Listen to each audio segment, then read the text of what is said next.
Hey, it's James, Father's Rights and Resources, hashtag How I Got Custody. Let's talk about some things that you need to know or prepare for or deal with when you go to trial if you're representing yourself. And you should know and understand these things even if you have an attorney.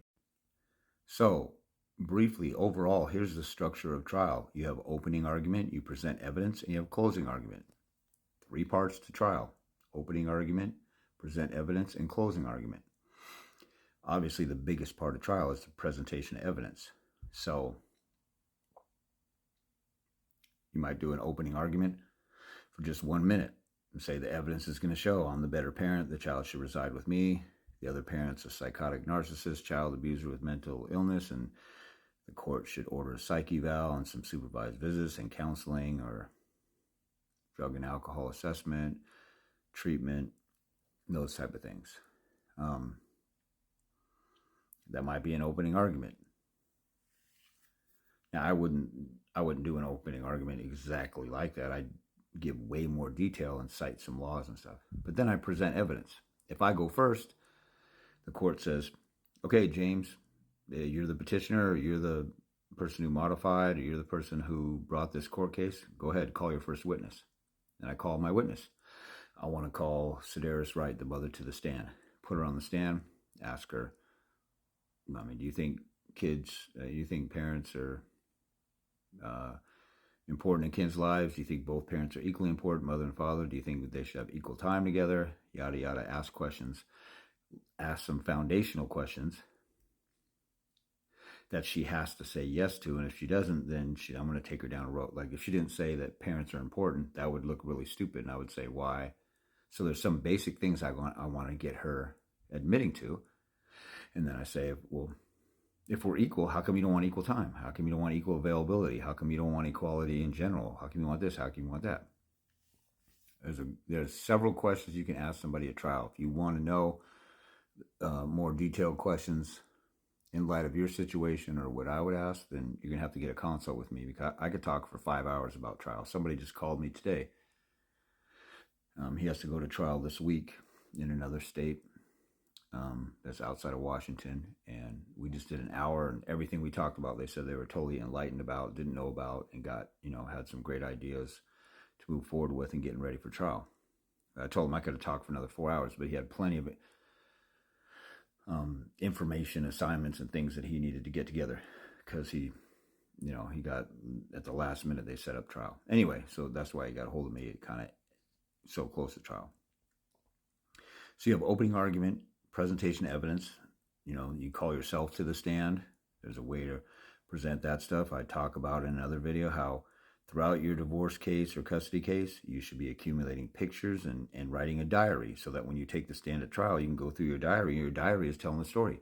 Because when you take the stand at trial, you cannot have a script, you cannot have bullet points, you cannot have reminders up there. You have to testify off the top of your head. But if you're reading exhibits, or looking at exhibits like a diary or pictures or emails, you look at an email and say, she said this and I said this, and then she said, F you, I hate you, you never see your kid again. You basically can read the script because it's an exhibit. But if you don't have a diary, you're going to have to memorize everything about your life and remember what to say when you go to court. So this is a pretty simple common sense thing that I thought of myself, but 90% of you guys with attorneys never even think to do a diary, because you're not thinking that hard. You're totally blindly trusting your attorney. And your attorney's stupid, so they're not going to think of stuff like this. And then, like, let's say you put the mother on the stand, and then you put her on the stand. Her attorney cross-examines her and cleans up what you said, what you asked her, and then you get to recross. So you go through all the witnesses like that. You get done with what's called your case in chief, and then it's their turn to do their case in chief. And then after that, you do closing argument. And that's going to be a lot longer. Just watch a TV show, watch a movie, and pay attention. They do opening argument. They present evidence, witnesses, and exhibits. And then they do closing argument, like the O.J. Simpson trial. They probably had opening argument for like 10, 15, 20 minutes. Then they had a 9-month trial, presentation evidence. Then they had closing arguments for, I think, a couple days. You're going to be saying in a closing argument, Your Honor, you saw this. Your Honor, you saw her lie and contradict herself. You can't believe anything she says. She has no credibility. I was up there on the stand, And I actually shed some tears while I was talking. She was up there all callous and cold, and that's the narcissism, that's the sociopathic side that I've been talking about, where she has no normal human empathy. And you saw her do this, and you saw her do that, and the law says you have to consider this, and you saw evidence of alienation. The law says you have to consider the wishes of the child and the wishes of the parents, and and the agreements of the parties. We used to have a 50-50 agreement, and then when I got a new girlfriend, all of a sudden she pulled the plug. And so you have to consider all those things, and you cite the law and things like that. So that being said, that's the elements of trial. Now, before trial even starts, you may have some preliminary matters. You may walk in and say, Your Honor, the other side has some of the same exhibits I do. Can we stipulate to these exhibits being admitted in court? Because here's the thing about trial that nobody really realizes. Trial is a vacuum. It's a black hole. Nothing exists when you're bringing in evidence or when you're bringing in exhibits. You can't just start reading and, I'm opening up exhibit 1. Here's the emails from the mother-to-be. No, you have to get that authenticated. You have to prove what it is before the judge even admits it in court, and then you can talk about it. Now, some judges let that stuff slide when there's no attorneys and everybody's pro se. You have to learn how to authenticate stuff to get it in to even talk about. So within the presentation of evidence, you have to authenticate evidence. Then, so you need to know how to open, present evidence.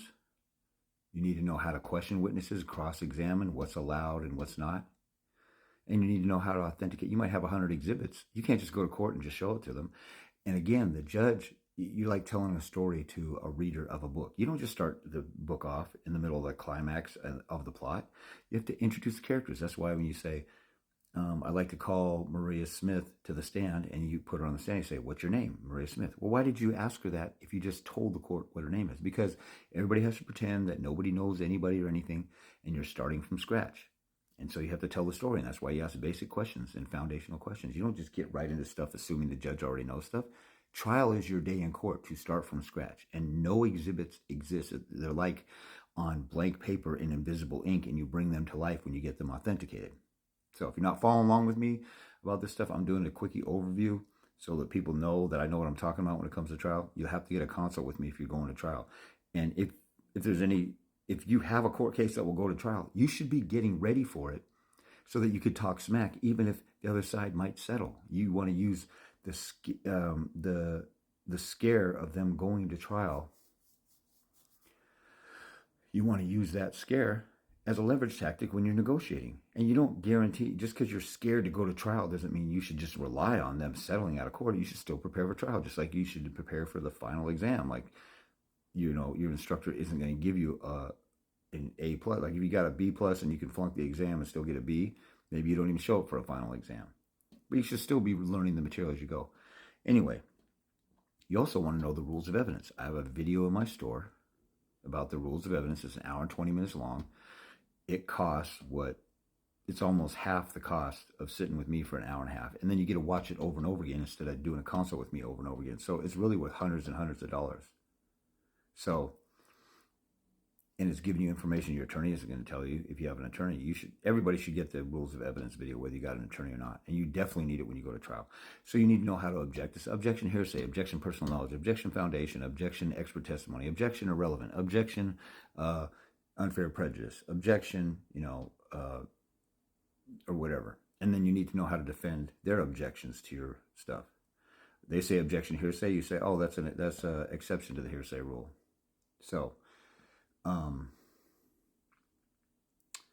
then you want to know, like going into trial, most states have you write out an exhibit list, a list of all your exhibits, a list of all your witnesses and their addresses and what they're going to testify to, and and then you actually have your trial notebook. Now I have a packet in my store with all those things and a picture of a trial notebook, and you also may want to write a trial brief. I would write a trial brief to give the judge a heads up and have them leaning toward me and my side, before the trial even happens.